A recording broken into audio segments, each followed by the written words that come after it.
এবার আসলে ইরানের কথায়। আমরা অনেকে মনে করি যে ইরান ফিলিস্তিনকে মুক্ত করবে। আল কুদসের মুক্তি ইরানের মূল উদ্দেশ্য না। ইরানের মূল উদ্দেশ্য হলো মধ্যপ্রাচ্যে শিয়াদের যে ক্ষমতা এটা বৃদ্ধি করা, শিয়া অ্যাক্সিস বলে যেটাকে, এবং এটা সে করবে অ্যাট ইয়োর কস্ট। একটা কথা আছে গেম থিওরিতে, জিরো সাম গেম, যে তার শক্তি যত বাড়বে আপনার শক্তি তত কমবে। এটা বাস্তবতা। ইরানের সাথে ইসরায়েলের স্বার্থের দ্বন্দ্ব আছে, ইরানের সাথে আমেরিকার স্বার্থের দ্বন্দ্ব আছে, কিন্তু তার মানে কিন্তু ইরানের সাথে আপনারও দ্বন্দ্ব আছে। যে ইরান আজকে ফিলিস্তিনের মুক্তি করার জন্য বুলি আওড়াচ্ছে, তারাই আজকে সিরিয়াতে আহলুস সুন্নাহ ওয়াল জামাকে হত্যা করতেছে, তারাই আজকে আহওয়াজে আহলুস সুন্নাহ ওয়াল জামাকে হত্যা করতেছে, তারা ইরাকে আহলুস সুন্নাহ ওয়াল জামাকে হত্যা করছে, এখন নির্যাতন করতেছে। এটা হলো বাস্তবতা। ইরানের স্বার্থ আর আহলুস সুন্নাহ ওয়াল জামার স্বার্থ কখনোই এক না। ইরান সক্রিয়ভাবে এই মুহূর্তে আহলুস সুন্নাহ ওয়াল জামার সাথে যুদ্ধে লিপ্ত, এই মুহূর্তে। আগে কখনো ছিল, পরে কখনো এগুলো বলছে না। অ্যাট দিস মোমেন্ট তারা আমাদের সাথে যুদ্ধে লিপ্ত, অ্যাট দিস মোমেন্ট তারা আমাদের হত্যা করতেছে।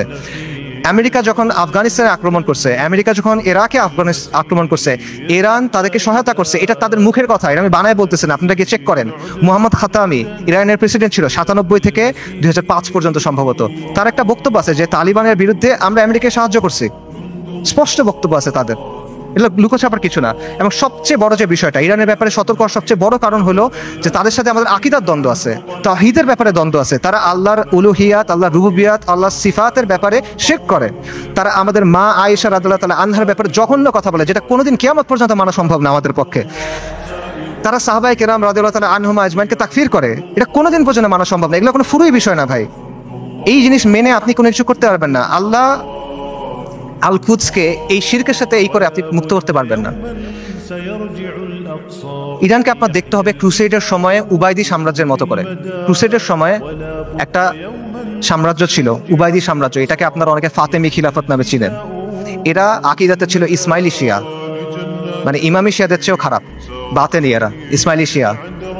তারাও জেরুজালেমকে মুক্ত করার কথা বলতো, তারাও ঐক্যের কথা বলতো, কিন্তু ইতিহাস খুলে দেখেন তাদের ভূমিকা কি ছিল, আহলুস সুন্নাহর সাথে তাদের ভূমিকাটা কি ছিল, এটা ইতিহাস খুলে দেখেন।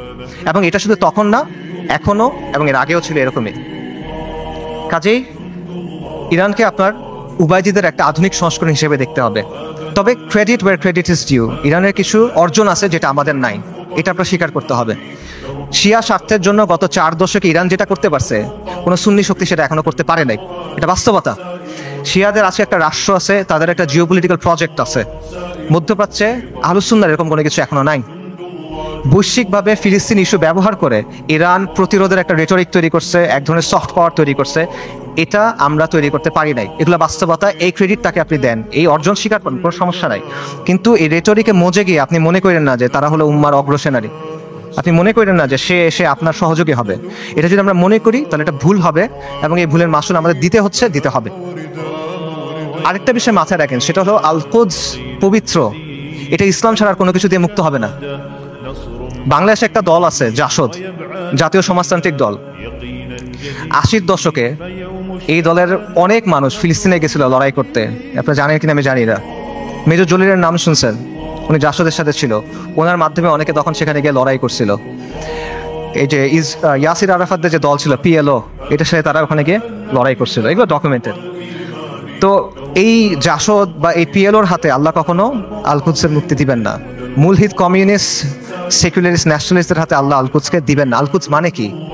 আল কুদস মানে পবিত্র, পবিত্র জিনিস মানুষ আল্লাহ অপবিত্রদের হাতে দিবেন না, অসম্ভব। যেই বিজয় আল্লাহ প্রথমে দিচ্ছেন আল ফারুকের কাছে রাদিয়াল্লাহু আনহু, যেই বিজয় আল্লাহ দিচ্ছেন সালাহউদ্দিনের কাছে, এটা আল্লাহ কোনো কমিউনিস্টকে দিবেন না, এটা আল্লাহ কোনো জাতীয়তাবাদীকে দিবেন না। এটা যদি মুক্ত হয়, এটা ইসলামের নামে মুক্ত হবে। যতদিন পর্যন্ত ইসলামের নাম না আসবে, এটা যদি আপনি বাহ্যিকভাবে মনে হয় মুক্ত হয়েছে, তাও এটা আসলে মুক্ত হবে না।